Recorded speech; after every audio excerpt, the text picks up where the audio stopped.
Olá, amigos e irmãos. Quero saudar a cada um de vocês com a graça e a paz do Senhor Jesus e dizer da nossa alegria, da nossa satisfação de podermos estar juntos estudando a palavra de Deus. E isto me motiva cada dia mais a conhecer, a estudar a palavra e também praticar na minha vida diária. Que vocês também possam ter este desejo, este objetivo de estarem cada dia em comunhão com Deus, prontos a fazer a vontade dEle em suas vidas. E mandamos aqui um abraço especial para todos os amigos e irmãos, onde quer que estejam, qualquer país do mundo que ouvem esses estudos, comentários, que Deus os abençoe. Se você ainda não se inscreveu, inscreva-se no canal Hora Tranquila, dê ali o seu curtir e também compartilhe com outras pessoas. Nós assim vamos propagando o Evangelho e abreviando a volta de Jesus. Esperamos muito em breve estar com Jesus nos céus. Oremos. Senhor nosso Deus e Pai que estás nos céus, aqui nos encontramos diante da Tua presença, agradecidos por mais este dia de vida e também porque agora vamos estudar a Tua palavra.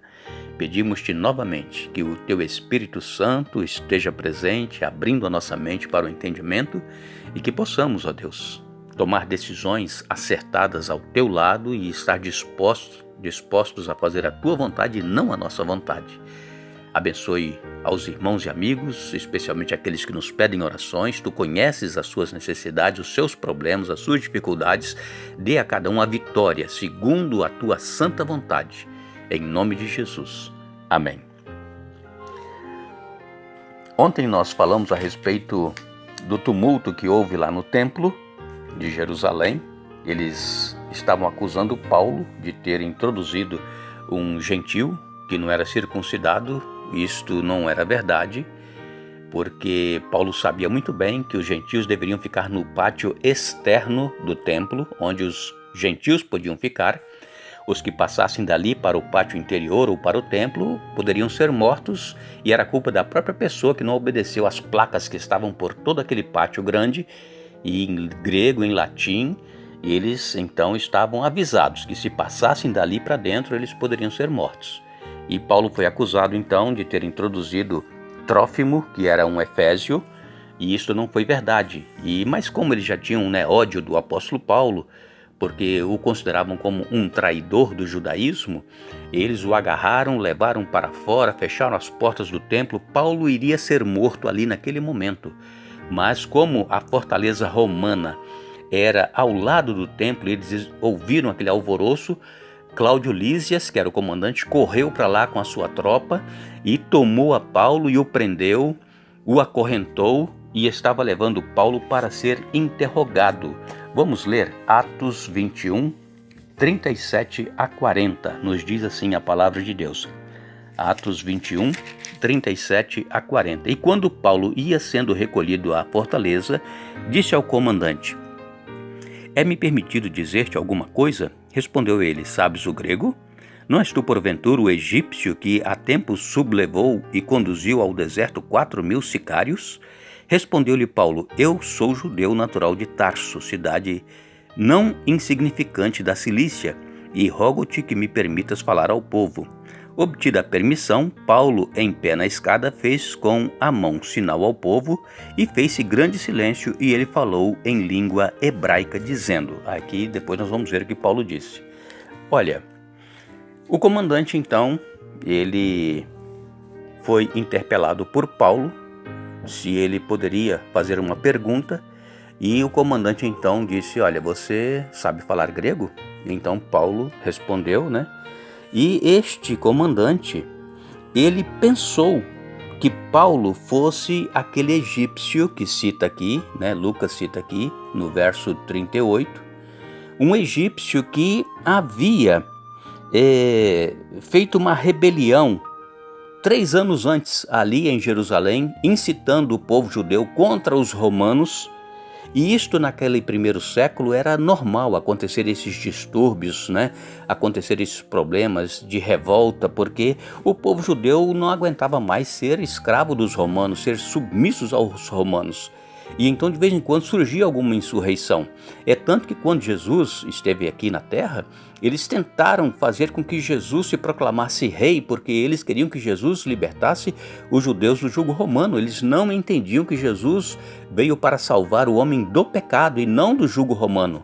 Assim também nós estamos sujeitos às leis dos nossos países ou a quem nós estamos servindo, mas nós temos que ter os nossos olhos voltados para os céus. O nosso objetivo é o céu, não é aqui a terra.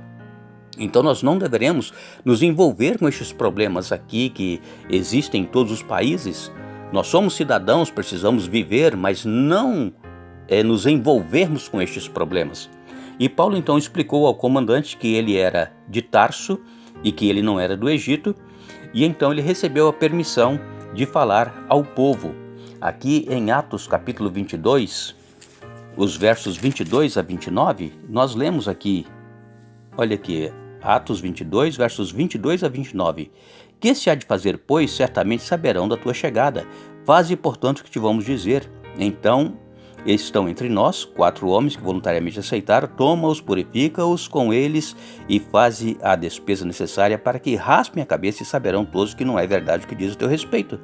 E então, Paulo, ele tomando aqueles homens, no dia seguinte, tendo se purificado com eles, entrou no templo, acertando o cumprimento dos dias da purificação até que se fizesse a oferta em favor de cada um deles. Então, quando já estava para findar de 7 dias, os judeus vindos da Ásia, tendo visto Paulo no templo, alvoroçaram todo o povo e o agarraram, e gritando, Israelitas, socorro, este é o homem que por toda parte ensina todos a serem contra o povo, contra a lei, e ainda mais introduziu gregos no templo e profanou este recinto sagrado. Veja aqui a situação, não é mesmo? Que Paulo estava enfrentando. E aí Paulo, ele começa a explicar. Falar à multidão. E quando Paulo começou a falar à multidão, eles ficaram ainda mais revoltados. Por quê? Porque eles entenderam que Paulo estava confirmando as acusações contra eles. Paulo ele estava explicando a sua conversão, de como havia sido que ele encontrou com o Senhor Jesus, e o comandante então, ele resolveu interrogar Paulo mediante açoites. E aí Paulo evoca a sua cidadania romana, porque ele era judeu, mas era cidadão romano, e nesse momento o comandante então ele recua. Ele então não açoita a Paulo, porque Paulo, sendo um cidadão romano, ele não podia ser submetido a esse tipo de tortura. Nenhum romano podia ser submetido a esse tipo de tortura, de açoites. Ele tinha direito a um julgamento justo. E Paulo, então, ele evoca esse seu direito e então lhe é concedido o direito de não ser açoitado. Paulo, ao se referir, então, ao compromisso com os gentios, ele parece que estava confirmando ali a veracidade das acusações contra ele. O comandante romano, Cláudio Lísias, ele pode não ter entendido tudo que o apóstolo Paulo disse e por isso então ele resolveu interrogar o apóstolo Paulo mediante açoites. E em Filipenses capítulo 3, no verso 5, o apóstolo Paulo ele fala aqui a respeito dessa sua cidadania. Filipenses capítulo 3, verso 5, ele diz: circuncidado ao 8º dia, da linhagem de Israel, da tribo de Benjamim, hebreu dos hebreus, quanto à lei fariseu. Era o seu status lá no judaísmo. Mas ele tinha também a sua cidadania romana. Amanhã estaremos então de volta para ver o que foi que aconteceu depois que o Paulo ele não foi açoitado por ser cidadão romano.